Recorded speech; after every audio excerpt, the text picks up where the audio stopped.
কাকা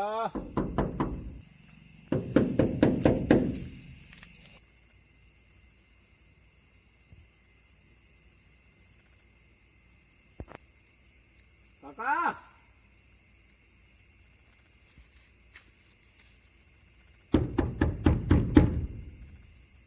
2,000 years later.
So hey guys, welcome to my new blog video. তো আজকে আমরা এসেছি ধানের গাড়ি নিয়ে রাইস মিলেতে ধান খালি করতে। তো রাইস মিলটাকে দেখাচ্ছি, দেখো রাত 3টের সময় বেরিয়ে এই পৌঁছেছি রাইস মিলটাতে। এখন সকাল থেকেই বৃষ্টি শুরু হয়ে গেছে, তার কি ঘুরে দেখাবো, সব জায়গায় আবার কাদায় ভর্তি হয়ে গেছে। এইখানে জানি না কি হয়, কিন্তু তবুও দেখাচ্ছি।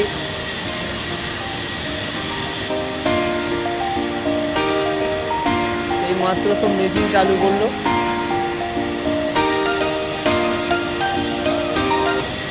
আর সামনে ওই যে আমাদের গাড়িটা, ওই গাড়িটাতে এসেছি। তো ওই গাড়িটা এখন সব কিছু খুলছে, খালি হবে।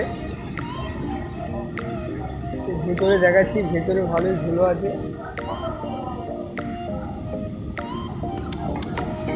আচ্ছা, এইখানেও মেশিন চালিয়ে দিয়েছে। এইখান থেকে ধানগুলো ফেলছে, ধানগুলো ভেতর দিকে যাচ্ছে।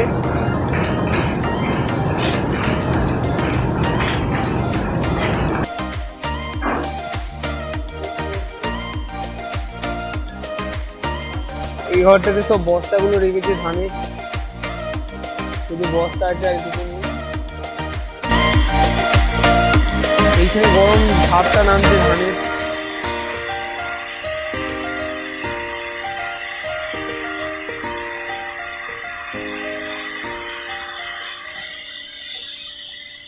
এইদিকেও সেম আছে, এটা পুরাতন বলে এটা বন্ধ করে দিয়েছে, দিয়ে নতুনটায় কাজ হচ্ছে এখন। এটা এন্ট্রি গেট মিলটার, এটা দিয়ে আমাদের গাড়ি ঢুকেছে। এখানে মিল চালু হওয়ার সাথে সাথে উপর থেকে ধোঁয়া বেরোতে শুরু করে দিয়েছে।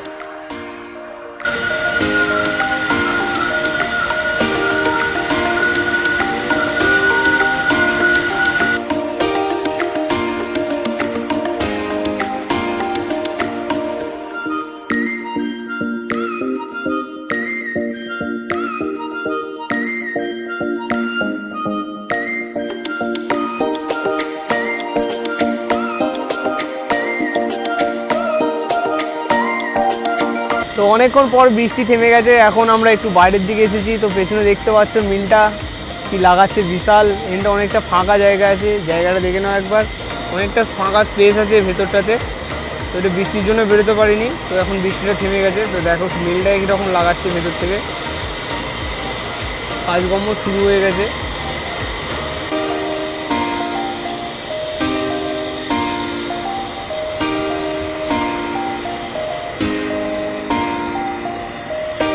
তো চলো আর একটু কাছ থেকে দেখা যাক যে ধানের কাজটা হচ্ছে ওইখানে সামনে দেখে।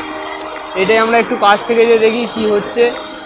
ধানগুলো পরিষ্কার করে নোংরা জলটা নিচে দিয়ে চলে যাচ্ছে ড্রেনে করে, একদম বাইরে, সোজা বাইরে চলে যাচ্ছে। চলো আর একটু কাছে যাওয়া যাক। দেখো অনেকটা কাছে চলে এসছে, ধানগুলো পরিষ্কার হচ্ছে।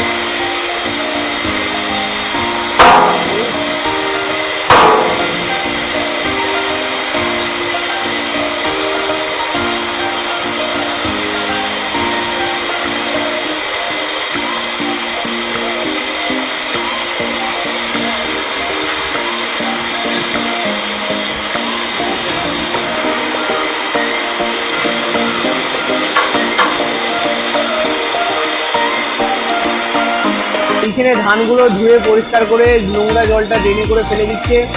তো দেখতেই পাচ্ছ পেছনে তোমরা। তো চলো আমাদের গাড়িটাতে যাওয়া যাক। এখন তোমাদেরকে দেখাবো রাইস মিলেতে ধান কিভাবে চেক করা হয়। তো এখানে বেশিরভাগ বস্তা থেকেই ধানগুলো একটা জায়গায় কালেক্ট করে নিচ্ছে। তো এখন আমরা এসে গেছি যে এখানে ধানটা চেকিং করবে।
তো ঘরে যাওয়ার টাইম এসে গেছে। তো ভিডিওটা ভালো লেগে থাকলে লাইক শেয়ার আর চ্যানেলটিকে সাবস্ক্রাইব করে দেবে।